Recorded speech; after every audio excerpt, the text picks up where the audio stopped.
제가 그 오래전에 청년회 법회를 했을 때 그 맺은 그런 이제 버브가 하나가 있습니다. 그 남자 청년회 버브인데 그 처음에 봤을 때 제가 농담 삼아서 팬더라고 팬더곰이라고 막 이렇게 농담을 했거든요. 왜냐하면 얼굴은 허연데 눈 밑에 다크서클이 너무 심해가지고 팬더 같다고 팬더곰. 근데 되게 착한 버브였어요. 근데 이제 이런저런 대화를 해보는데 이제 뭔가 좀 업장이 좀 느껴지더라고요.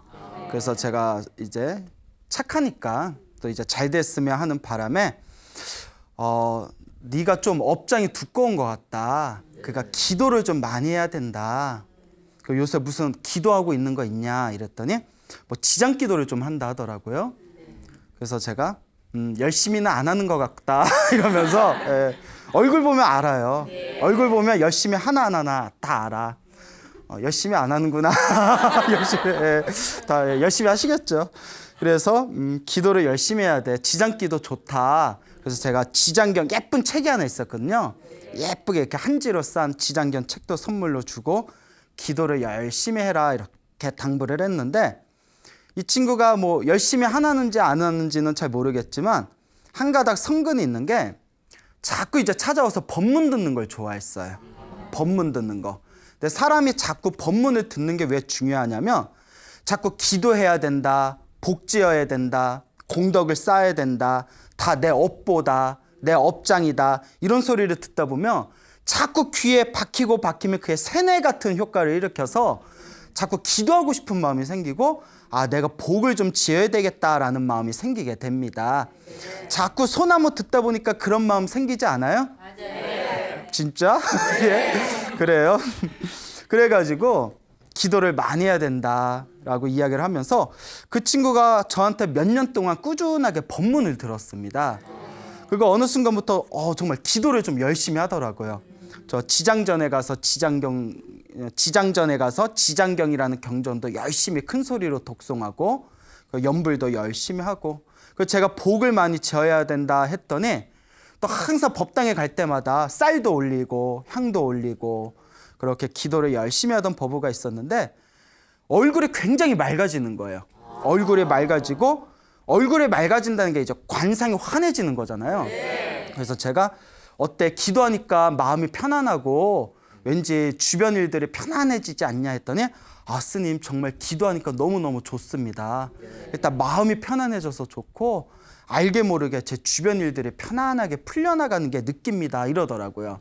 그래서 그 친구가 이렇게 저한테 편지를 하나 썼습니다. 그래서 이 편지 내용이 너무 좋아서 제가 여러분들께 이 편지 내용을 좀 읽어드리고자 합니다. 자, 글씨를 너무 조그맣게 써가지고 광우 스님을 알게 돼서 기도하는 걸 알게 되어 바뀐 게 많아서 감사의 편지를 씁니다. 일단 광우 스님을 알기 전에는 절을 다녀도 사람만 보며 다녔던 사람이었습니다. 그래서 절을 다녀도 기도를 안 하니 사람에게 실망만 하고 어둡고 우울하게 살았습니다. 하지만 광우 스님을 알게 되면서 조금씩 기도하는 방법을 알게 되었습니다. 그리하여 시작하게 된 것이 지장경 독송입니다. 지장경 독송을 꾸준히 하다 보니 신기하게도 마음이 편안해지고 성격이 밝아졌습니다. 광우 스님께서 항상 말씀하신 것처럼 갑자기 크게 잘 되고 그런 것은 없지만 기도를 하고 난 뒤에는 마음이 편해져서 일상생활 하기가 편안해지며 어둡던 얼굴도 밝아지며 세상 사는 것이 즐거워졌습니다. 그리고 지장경 독송을 하다가 어느 날 꿈 하나를 꾸게 되었습니다. 꿈에서 어떤 남자가 돌아가신 아버지에게 빚이 600만 원이나 있다고 말하는 것이었습니다. 그래서 저는 놀라서 아버지에게 가서 아버지 빚이 600만 원이 있으시다니 어찌 된 일인가요? 하고 여쭈니 아버지께서 내가 빚이 600만 원이 있었는데 이제 60만 원이 남았구나 하시는 것이었습니다. 저는 이 꿈을 꾸고 아버지의 업장 소멸 하신 것이 조금 남은 것을 느끼게 되었고 아버지의 극락왕생을 위해서 지장경 독송을 계속해서 하고 있습니다. 앞으로 더 노력해서 기도를 열심히 해서 돌아가신 저희 아버지 극락왕생 시켜드리는 것이 저의 제일 큰 발언입니다.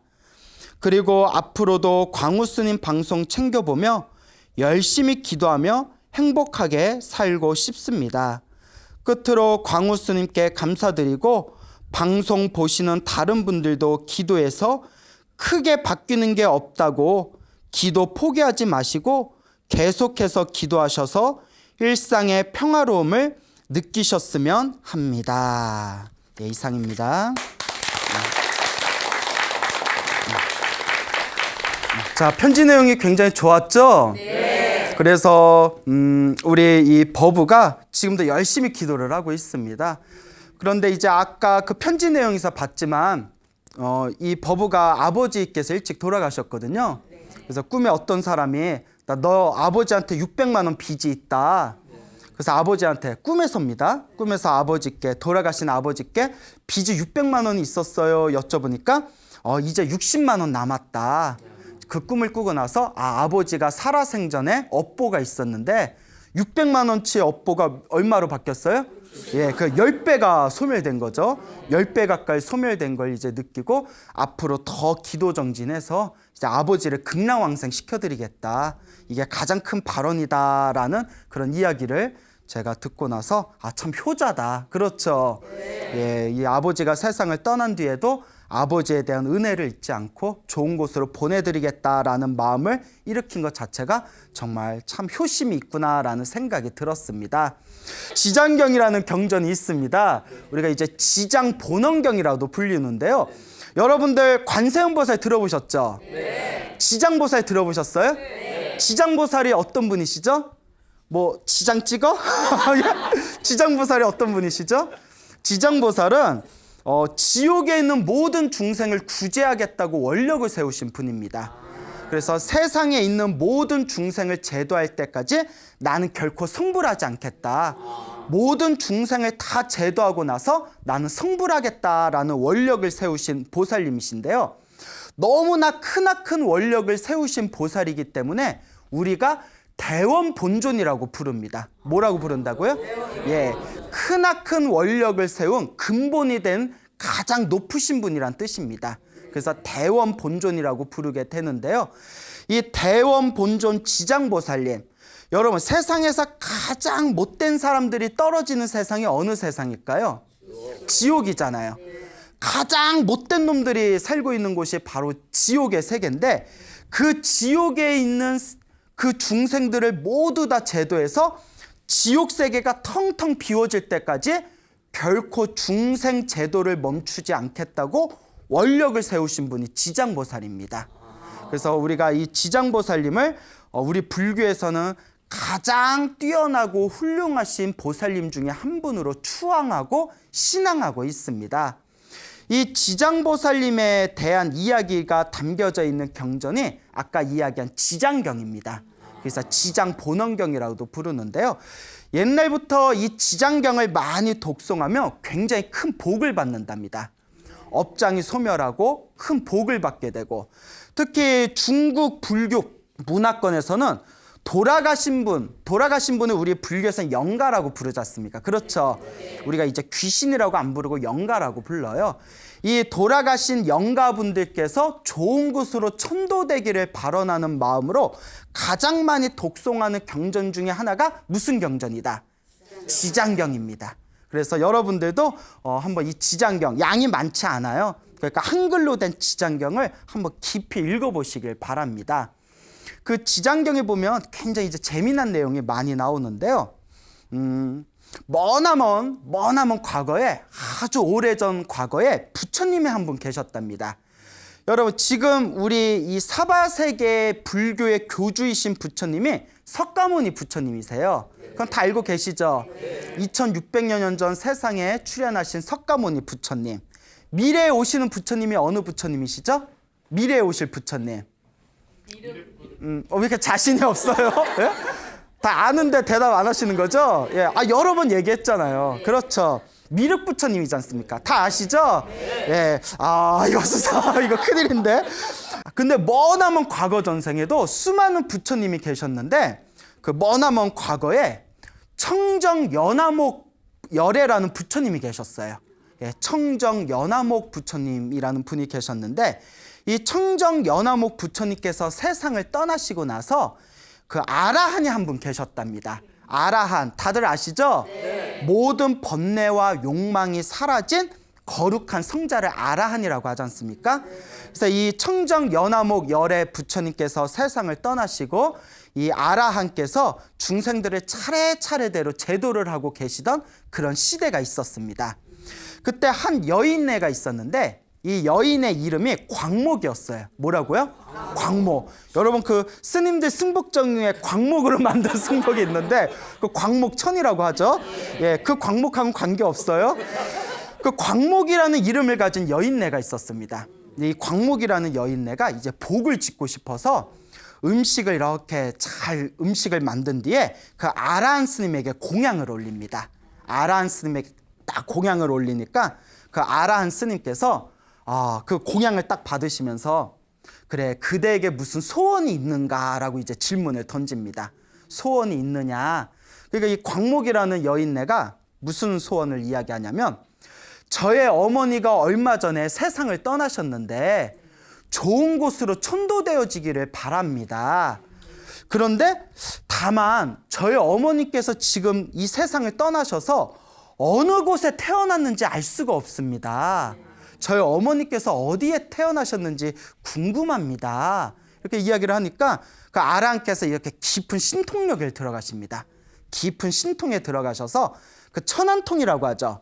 세상을 훤하게 보는 천안통으로 요 광목의 이 어머니가 죽어서 어디에 떨어졌는가 하고 싹 살펴봤더니 지옥에 떨어져 있는 거예요. 지옥에 떨어져서 험한 고통을 받고 있는 겁니다. 여러분 지옥에 떨어본 적 있어요? 전생에 다 떨어져 봤어요. 여러분 제가 여러 번 말씀드렸잖아요. 우리는 윤회를 한다 안 한다? 태어나고 죽고 태어나고 죽는 것을 끊임없이 반복하고 있습니다. 우리가 살아오면서 지옥에 떨어지지 않았던 적이 없었고 하늘 세계에서 살아봤던 적이 다 있었고 지금은 소중한 인간의 몸을 받게 되었습니다. 그래서 이 윤회의 흐름을 통해서 우리도 다 전생에 한 번씩은 지옥에서 살아봤구나. 한 번씩은 하늘 세계에서 다 살아봤구나. 근데 자기 업대로 태어나고 죽고 태어나고 죽는 윤회의 삶을 살고 있는 것이구나. 이번 생에 소중한 인간의 몸을 받고 또 소중한 부처님의 법을 만났으니 이번 생에 내가 열심히 공덕을 지어야 되겠구나. 항상 이런 마음을 일으켜야 된다. 제가 자주자주 말씀드렸잖아요. 네. 기억나요? 안 나요? 에이, 근데 물어볼 때마다 대답 안 해. 예? 자, 어쨌거나 그러니까 이제 지옥에 떨어졌다는 이야기를 딱 듣고 여기 이 광목이라는 여인이 막 슬퍼서 눈물을 흘리면서 스님, 아라한 스님, 저희 어머니를 구제할 수 있는 방법을 가르쳐 주십시오. 저희 어머니가 지옥에서 나을 수 있는 방법을 가르쳐 주십시오 하고 막 슬피 우는 겁니다. 이 아라한 스님께서 다음과 같은 방법을 가르쳐 주십니다. 그 시대가 어느 부처님 시대라고 했어요? 청정 연화목 열의 시대 때니까 그 아라한 스님께서 집에 가서 청정 연화목 열의 부처님의 모습을 조각을 해서 불상을 만들거나 그림을 그려서 집안에 모셔놓은 뒤에 간절하게 천정 연화목 열에 염불을 하여라.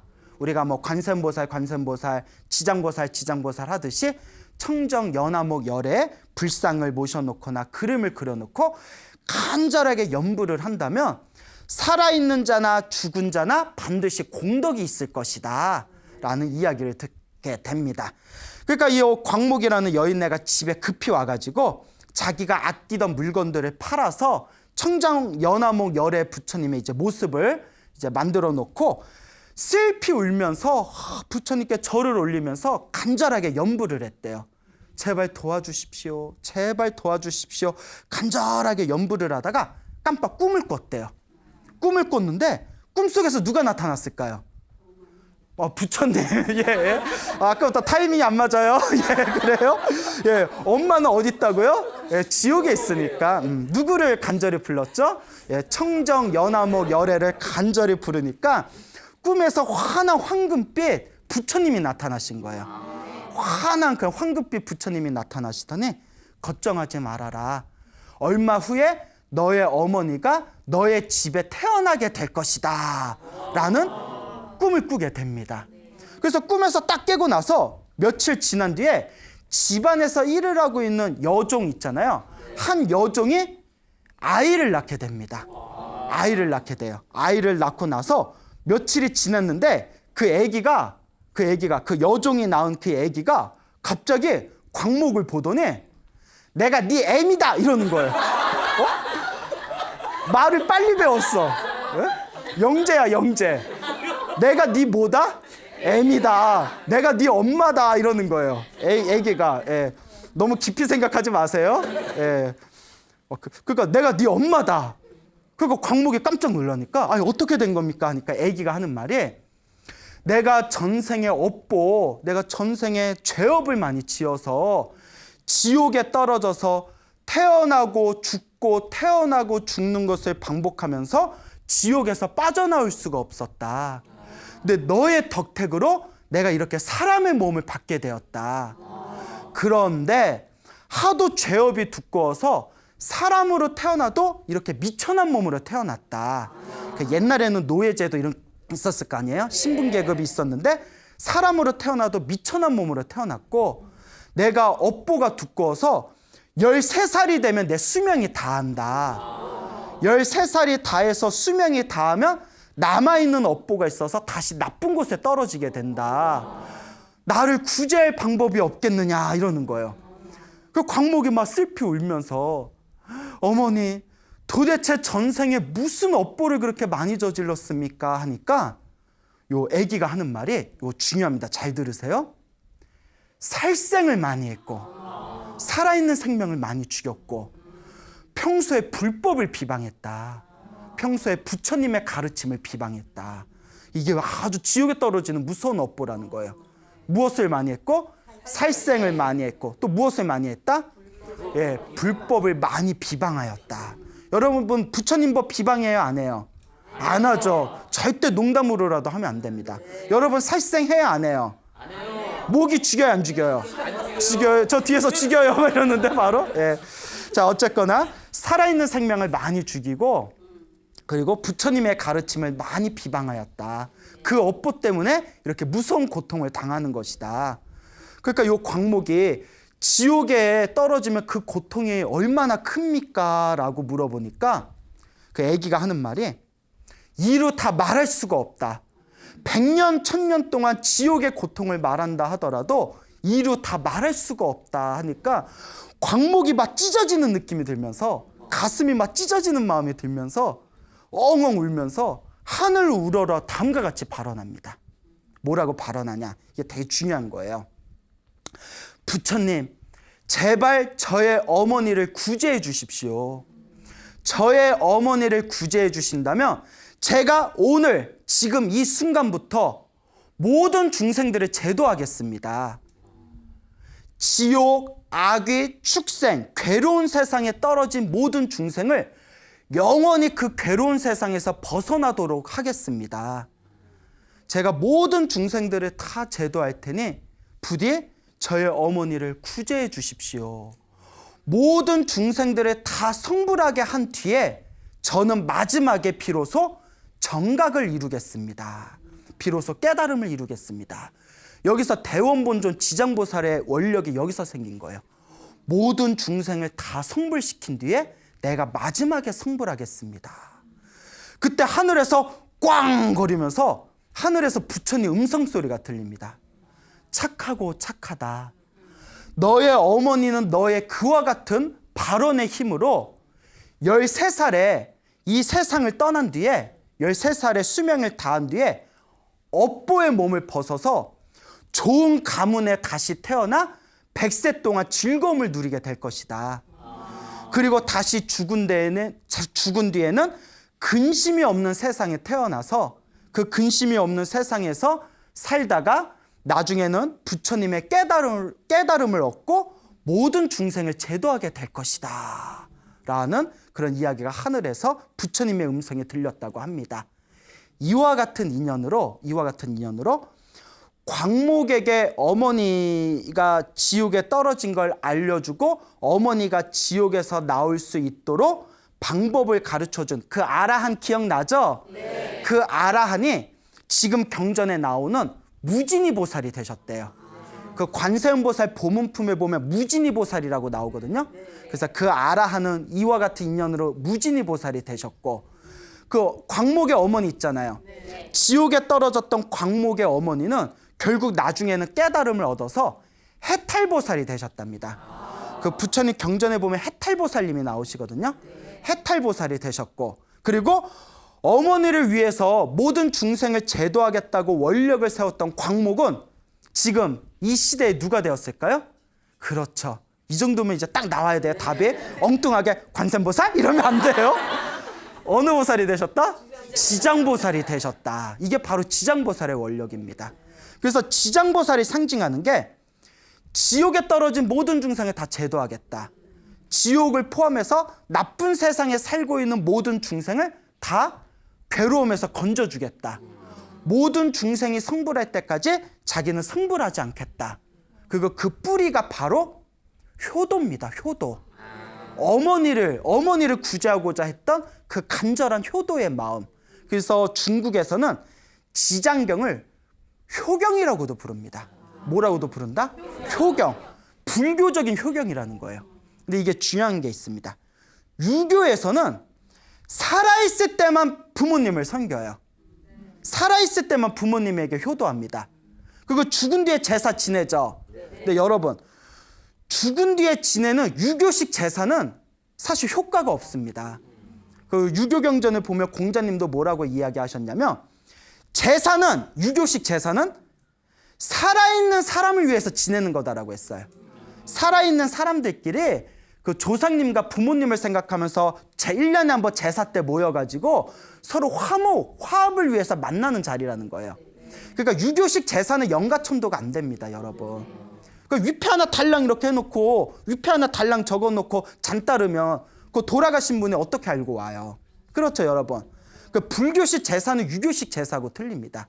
불교식 제사는 살아있는 대로 효도를 하고, 부모님이나 조상님이 돌아가시면 부모님과 조상님과 나아가 나랑 인연이 있는 모든 돌아가신 영가들을 다 포함해서 부처님의 가피력으로 좋은 곳으로 보내드린다는 그런 의미가 바로 불교식 천도제의 진정한 의미이다라는 것을 명심하시길 바랍니다.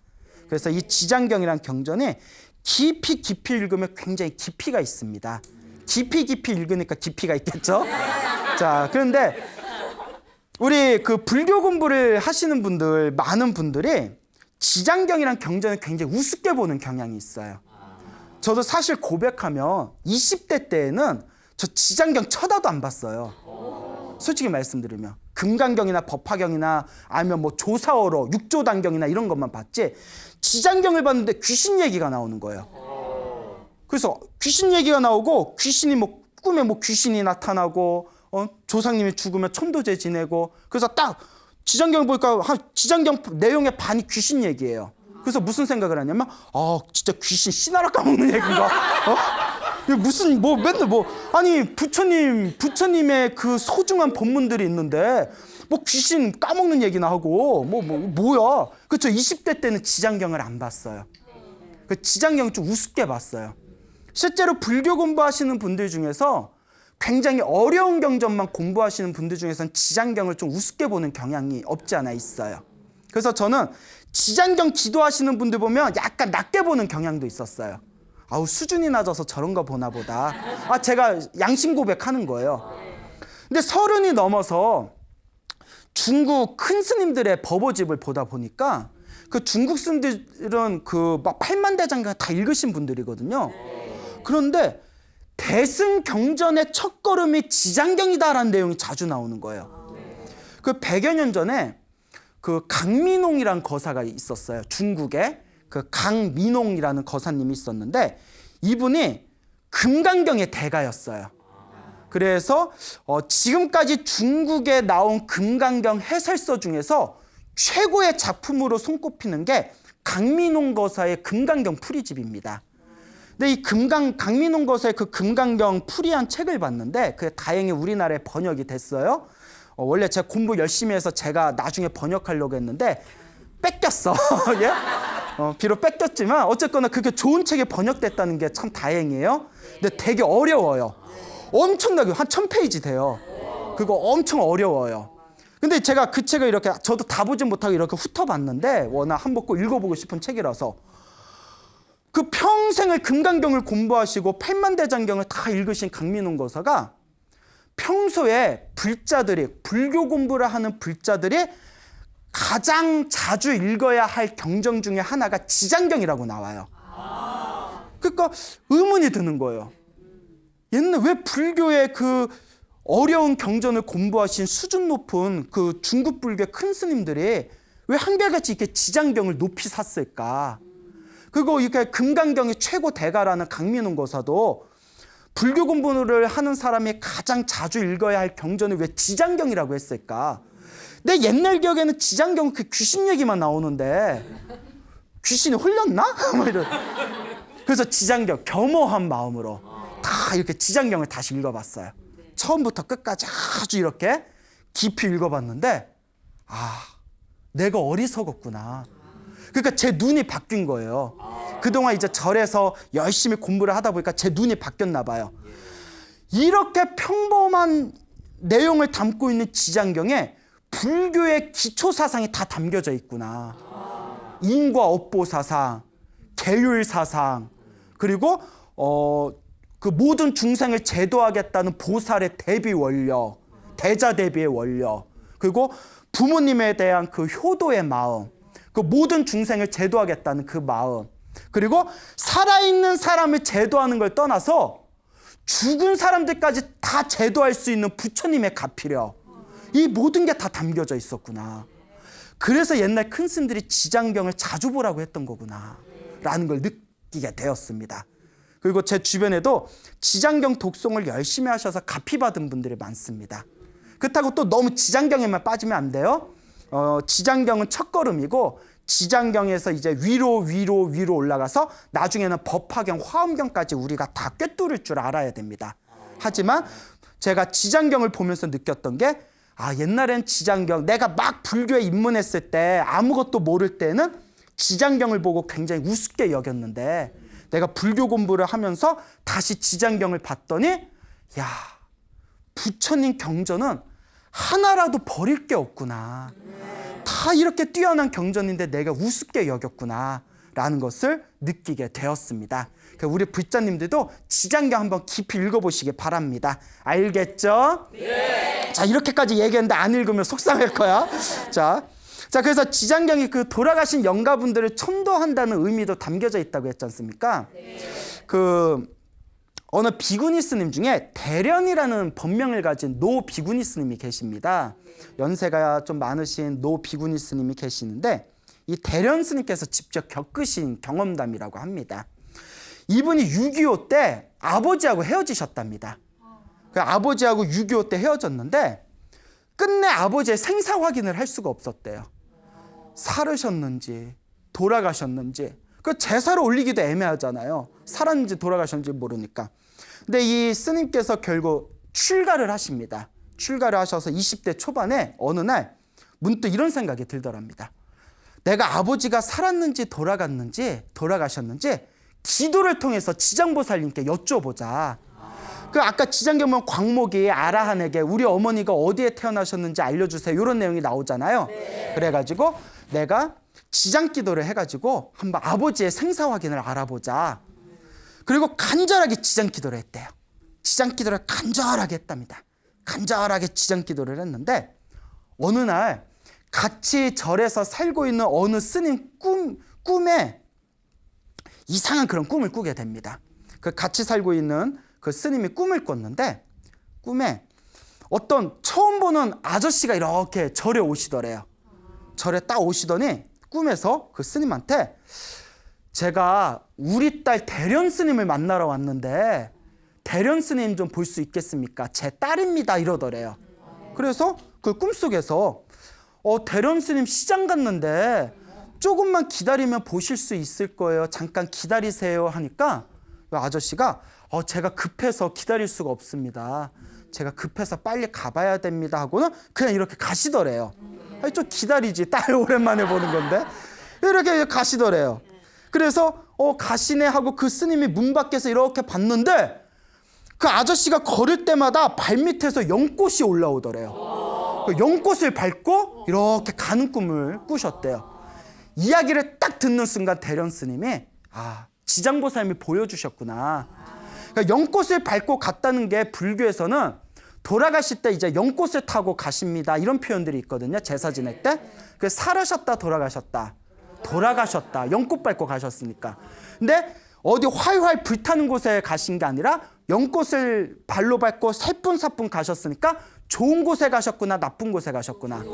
연꽃을 따라서 좋은 곳에 가셨구나. 우리 아버지가 천도가 잘 되셨구나. 라는 그런 꿈을 꾸시고 마음을 놓아버리셨다고 합니다. 자, 너무나 감동적이죠? 네. 이런 얘기를 들으면 정말 귀신이 있을까요, 없을까요? 있어요? 네. 봤어요? 안 봤는데 막 있다고 그래. 있을까요, 없을까요? 내가 귀신 얘기해 줄까? 내가 귀신 얘기 하나 해드릴까요? 네. 싫어요? 싫으면 나가고. 자, 재밌어요. 저하고 친한 친구가 실제로 겪었던 일이에요. 예, 실화입니다, 실화. 제 친한 도반이 있는데 이 도반이 20년 전에 경주에 오래된 아주 유명한 그 사찰에 근데 좀 조그만 사찰이에요. 아주 오래된 유명한 사찰에서 행자 생활을 했어요. 그 스님 되기 전에 행자 생활 하잖아요. 근데 사찰이 오래된 고찰이긴 한데 사찰이 좀 작아가지고 자기는 그때 방이 없어서 이렇게 절 한켠에 만들어 놓은 조리식 건물에서 지냈대요. 그래서 그 절에서 행자 생활을 하면서 경주에 있는 동국대학교를 이렇게 다녔다고 합니다. 행자 생활하면서 경주에 있는 동국대학교를 다녔는데 어느 날 이제 꿈을 꿨대요. 어느 날 이렇게 조리식 건물 자기 방에서 이렇게 누워서 꿈을 꿨는데 그 친구 한 20대, 20살 때 일이에요. 이렇게 꿈을 꾸다가 꿈에 자기가 그 분수대 있잖아요. 분수대 아시죠? 네. 물이 나오는 분수대에 이렇게 앉아있는 꿈을 꿨대요. 분수대에 이렇게 앉아있는데 눈앞에 보이는 모든 세상이 하얗더래요. 그냥 새하얗더래요. 하나도 그 뭐가 없이 하얀데 수많은 사람들이 왔다 갔다 하더래요. 수많은 사람들이 왔다 갔다 하는데 다들 하얀 옷을 입고 있더래요. 그러니까 새하얀 세상에서 하얀 옷을 입고 왔다 갔다 하는데 저쪽 멀리서 남자 하나 여자 하나가 이렇게 하얀 옷을 입고 서 있더래요. 근데 딱 느낌이 결혼한 부부처럼 보이더래요. 결혼한 딱 신혼부부처럼 보이는 남녀 하나가 딱 이렇게 하얀 옷을 입고 서 있는데 문제가 하얀 세상에 모든 사람들이 하얀 옷을 입고 있는데 그 두 명만 얼굴이 새까맣더래요. 그러니까 소름 끼쳐서 얼굴이 새까맣더래요. 어때? 나 말하면서도 소름 끼쳐. 예? 괜히 얘기했나? 그래서 왜 저 사람들은 얼굴이 저렇게 새까맣지? 하고 이렇게 그냥 아무 생각 없이 보고 있는데 멀리서 눈이 딱 마주쳤대요. 두 명이랑.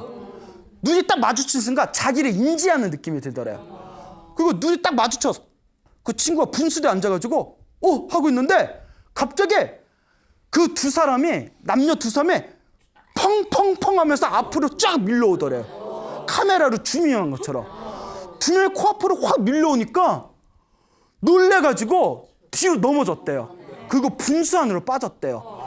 풍덩하고 분수 안으로 딱 빠졌는데 그때 꿈에서 딱 깼답니다. 꿈에서 딱 깼는데 깨서 숨을 막 또 온몸에 땀에 젖어가지고 하고 있는데 갑자기 자명종이 땡 하고 들리더래요. 그래서 제가 친구한테 물어봤어요. 몇 번 쳤어? 했더니 모르겠대요. 기억이 안 난대요. 하여튼 자명종 소리가 땡. 자, 그런데 하다가 순간 온몸에 소름이 확 돋으면서 내 방에 자명종 시계가 없는데? 그리고 자명종 시계 있는데 소리가 들리는데 딱 쳐다보니까 창문에 여자가 이렇게 쳐다보고 있더래요. 그리고 악 하고 또 잠에서 깼대요. 꿈을 2번 꾼 거예요. 이중 꿈을 꾼 거예요. 그리고 꿈을 꾸고 나서 돌아버리는 줄 알았대요. 너무 생생해서. 오늘 이제 참 다 잤다? 예? 자, 그래서 그날 아침에 이제 공양을 했대요. 그 어리 나가가지고. 근데 그 밥 먹는데 그 입맛도 없는 거예요. 얼마나 무섭겠어요. 그래서 이제 밥을 먹다가 그 공양조 보살님한테 꿈 얘기를 했대요. 보살님, 나 살다 별 이상한 꿈을 다 꿨다고. 이런 꿈 처음이라고. 근데 보살님이 갑자기 어머나 이러더래요. 스님, 스님이 아니라 행자님, 치였어 이러는 거예요. 치였어. 뭐가 치여요? 가끔 이럴 때가 있대. 이럴 때 가장 절에서 기가 약한 사람이 가끔씩 그렇게 치인대. 그럴 때는 큰 스님 옆에서 자야 되는데 이러더래요. 무슨 말이에요 했더니, 그러니까 그게 어제 꿈을 꾼 거잖아요. 오늘 새벽에. 그러니까 내 도반이 잠을 잤던 그날 낮에, 학교 갔고 없었던 그날 낮에 반혼제가 들어왔대요. 반혼제는 장례식이 끝나고 나서 위패하고 사진을 절에다 모셔놓고 49제 하는 그걸 반혼제라고 하거든요. 혼을 부른다라는 뜻이에요. 그날 반혼제가 신혼부부가 신혼여행 가다 교통사고 나서 둘 다 죽었대요. 그러니까 그 신혼부부 반혼제 한 날 그 꿈을 꿨던 거예요. 무섭죠? 네. 쌤통. 나만 무서운 줄 알았네. 자, 그래요. 그러니까 이러면 귀신이 없다는 얘기 못 하겠죠? 그래서 제 친구가 저한테 직접 얘기해 준 거예요. 네? 그래서. 하지만 여러분, 걱정하지 마십시오. 우리에겐 누가 있다? 지장보살님이 있다. 부처님이 계시고 관세음보살이고 지장보살님이 있다. 그럴 때는 두려워하거나 무서워하지 마시고 무엇을 하시면 된다? 염불 하시면 돼요. 간절하게 염불하면 불보살님이 우리를 지켜주십니다. 알겠죠? 네. 자, 이와 같이 부처님의 이 가피, 보살님의 가피는 살아있는 사람을 포함해서 산자나 죽은 자나 그 모든 이들에게 공덕을 가져다 줍니다. 그래서 이 지장보살님은 지옥에 있는 중생들을 제도하는 분이다라고 말씀드렸죠? 네. 그래서 옛날부터 이 지장보살님께서 중생들을 제도하는 이야기가 굉장히 많습니다. 중국 당나라 시대 때 왕명관이라는 성을 가진 남자가 있었습니다. 이 왕시성을 가진 남자가 있었는데 겉으로는 불교 신자인데 굉장히 그 언행이 거칠었대요. 그러니까 일종의 양아치였나 봐요. 양아치. 절에 다니는 양아치. 왜요? 양아치란 표현 있잖아요. 그러니까 건달 같은 양아치. 근데 어느 날 이 왕시성을 가진 이 남자가, 왕명관이라는 이 사람이 죽었어요. 죽어서 이제 저승사자가 어이 가자 하고 끌고 가는데 이제 염라대왕이 있는 곳 앞에까지 문에 딱 도착합니다. 그때 옆에 이렇게 스님이 한 분 이렇게 있더래요. 스님이 한 분 이렇게 서 있는데 왕씨를 이렇게 부르더래요. 부르더니 평소에 잘 살지 그랬냐. 너를 보아하니 네가 염라대왕을 만나면 너는 분명히 지옥에 떨어질 것이다 하고 스님이 그렇게 얘기를 하더래요. 그러니까 무서워서 스님 저 어떡합니까? 살려주십시오. 제가 비록 살았을 때 양아치로 살았지만 그래도 절에 가끔씩 다녔습니다. 부처님 오신 날 연등도 달았습니다. 스님 살려주십시오. 이러니까 그 스님이 하는 얘기가 나는 지옥에 떨어져 있는 중생들을 제도하고자 원력을 세운 사람이다. 근데 너를 지옥에서 내가 지옥에 떨어지지 않게 내가 너에게 방법을 가르쳐 주겠다. 그러면서 그 사람에게 내가 지금부터 내구절로 된 개송을 가르쳐 줄 테니까 잘 외워놓고 염라대왕 앞에서 이 개송을 딱 읊어라. 잊어먹지 말고 잘 들어라 하면서 다음과 같은 개송을 가르쳐 줍니다. 잘 들으세요. 약인용료지 삼세일체불 응관법계성 일체유심조. 풀이하자면 만약에 어떤 사람이 과거, 현재, 미래 모든 부처님을 알고자 한다면 마땅히 법계의 성품을 보아라. 모든 것이 마음이 만든 것이다. 이 개성을 딱 가르쳐주면서 잊어먹지 말고 염라대왕 앞에서 꼭 얘기해야 된다 하고 다 이제 문에 들어가게 됩니다. 그 염라대왕 앞에서 덜덜덜 떨고 있는데 염라대왕이 딱 보더니 에휴 개판으로 살았네. 개판으로 살았어. 에휴 네가 너 그래도 절에는 좀 다녔네? 예, 제가 절에는 제가 불교 공부는 좀 했습니다. 너 불교 공부하면서 아는 거 있으면 아무거나 하나 대봐 이러더래요. 아무거나 하나 대봐 하니까 그때 제가 딱 하나 기억나는 게 있습니다 하면서 약인용료지, 삼세일체불, 은광법계성, 일체유심조 하는 순간 그 염라대왕이 있는 자리가 지상낙원으로 변하면서 염라대왕이 덩실덩실 춤을 추더랍니다. 염라대왕이 막 춤을 추면서 웬일이니 네가 웬일이니 네가 이걸 어떻게 하니 그러면서 염라대왕이 손을 꼭 잡으면서 너 산 거는 개판으로 양아치같이 살았는데 네가 이걸 어떻게 한 거니? 이거는 부처님의 모든 가르침의 핵심 법문이다. 이걸 입으로 소리내거나 귀로 듣기만 해도 공덕이 있다. 내가 너를 다시 인간 세상으로 보내줄 테니까 부디 다시 태어나면 잘 살아야 된다. 나중에 다시 보자 하면서 인간 세상을 돌려보냈답니다. 그 왕씨가 다시 죽었다고 눈을 번쩍 떴대요. 그 숨을 막 몰아쉬다가 내가 그 들었던 개송이 어디에 나오는 건가 하고 스님들께 여쭈어보고 경전에서 봤더니 화엄경에 나오는 개송입니다. 화엄경에 나오는. 그리고 지옥의 문 앞에서 나에게 이 화엄경의 개송을 가르쳐준 그 스님이 바로 누구였구나? 지장보살님이셨구나. 그 뒤로는 열심히 복을 짓고 선업을 짓고 공덕을 지어서 편안하게 세상을 떠났다는 그런 이야기가 지장보살 영업록에 나옵니다. 그러니까 여러분 오늘 제가 가르쳐드린 약인용료지, 삼세일체불, 은광법계성, 일체유심조 다 외우셨어요? 네. 자, 나중에 다시 보기로 다시 외우세요. 자, 우리에겐 다시 보기가 있잖아요. 자, 이걸 잘 외웠다가 나중에 죽어서 염라대왕이 너 뭐 아는 거 있니 할 때 당당하게 얘기하시기 바랍니다. 근데 이야기했는데 염라대왕이 그게 뭐 이러더라도 예, 너무나 노여거나 광우스에 원망하지 마시기 바랍니다. 자, 어쨌거나 이와 같이 지장보살님의 위대한 위심력은 중생대를 제도합니다. 산자와 죽은 자 모든 이들에게 공덕을 주는 게 바로 지장보살의 원력이고 불보살님의 값입니다. 그러니까 여러분 기도 열심히 하시기 바랍니다. 여러분 행복해지고 싶습니까? 네. 행복한 삶을 창조하고 싶습니까? 네. 복을 지으십시오. 선업을 지으십시오. 공덕을 쌓으십시오. 복과 선업과 공덕의 힘이 여러분들을 진정한 행복의 길로 이끌어 줄 것입니다. 여기서 마치겠습니다. 소중한 나 무한 행복.